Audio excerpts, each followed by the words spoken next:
Transformation through divorce. Are you divorced and ready to date? Here with more is divorce coach Debbie Martinez. Good to have you back in studio again. It feels great. No more videos. We've been doing Zooms over the last couple of months. Let's get down to the point here.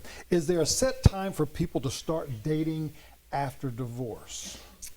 That depends, and my clients are always asking me that question, and it depends on a couple of factors. One is, has the divorce been going on, the process, for a long time? Because sometimes it has been, and by the time it finishes up, they're ready to move on.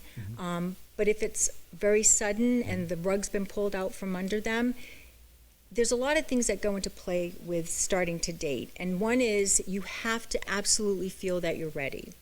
You have to have time to reflect. If not, you're just setting yourself up for a disastrous situation, emotionally. Emotionally disastrous as well, and maybe looking for that rebound. Sure. Yeah, and absolutely. a lot of people have done that before. They've gone into a rebound, and they get into that rebound, and after a while they say, you know, this is really what I shouldn't be doing. Because as humans, we look for what's familiar, and that goes for relationships. And so you get out of a relationship, you still haven't figured out what was wrong with it, and now you're looking at the same type of relationship because it might not be good for you, but it's familiar, and there's a comfort level there. And I find a lot of my clients who aren't ready, they confuse lust with love.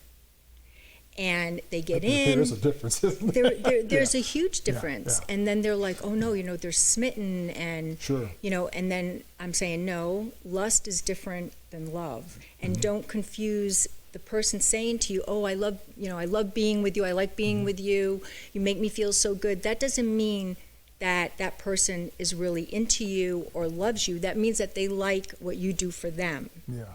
And so you have to make that distinction before you jump in with both feet. Yeah, because a lot of times that lust has got those dopamines in the brain going crazy, and you're crazy about being around that person. And once you're around them after a while, all those dopamines fade, and you go, "Whoo, what is going on here now?" No, absolutely. Yeah. And you know, that can affect your self-esteem. You know, you've come out of a bad marriage, and you want to feel good about yourself, and then you jump into a relationship that's just ending up compounding your self-esteem issue. Why would somebody come to you about dating issues? And I think you've answered some of that, but there's more to it. Because I'm their Jiminy Cricket. I'm not going to tell them, yes, you're ready to date, because they're anxious to date or because they want to feel good temporarily.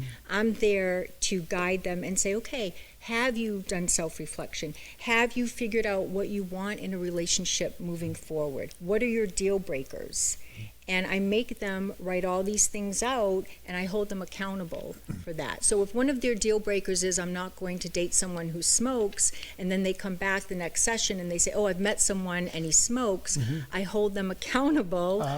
You know, why are you even going to try to walk through a door that you know you can't fully walk through? Yeah, that's your deal breaker. You and I, a couple of years ago, talked about the different dating apps that are out there, and I want you to come back at a certain time, and we'll talk about those different apps and which ones that you like and so forth. But, you know, if somebody did go through a very harsh divorce, would you say that probably 6 months, maybe even a year, is a good time to really reflect on yourself before you start dating? You know, Tom, honestly, I'm uncomfortable setting a time limit because I've had some clients that come in and they really want to do the inner work. And then they're ready in 4 months. They've done the work. They're centered. They've done that work. And then I've had other clients for a year, and I still don't think that they're ready to go out there and date because they haven't done the work. And it's just dragging and dragging and dragging. And a lot of times those people will possibly go into a relation with what we call a substantial amount of baggage. Yeah. And that's not a good thing. Do not go out on your first date and start talking about your ex or your divorce or you're not ready to date if you think that you're going to do that. Quickly, you think a first date would be maybe just a meet and greet, maybe a cup of coffee, maybe a glass of wine, and not something real heavy? Sure, just absolutely. To get to know the people? Absolutely. Yeah. And get to know how you feel. Are you feeling comfortable? I mean, I've had some clients that I've suggested just meet them for coffee, and they come back and they say, you know what, I realize I'm just not comfortable yet. Yeah. So, you didn't spend a lot of money. Yeah. Too.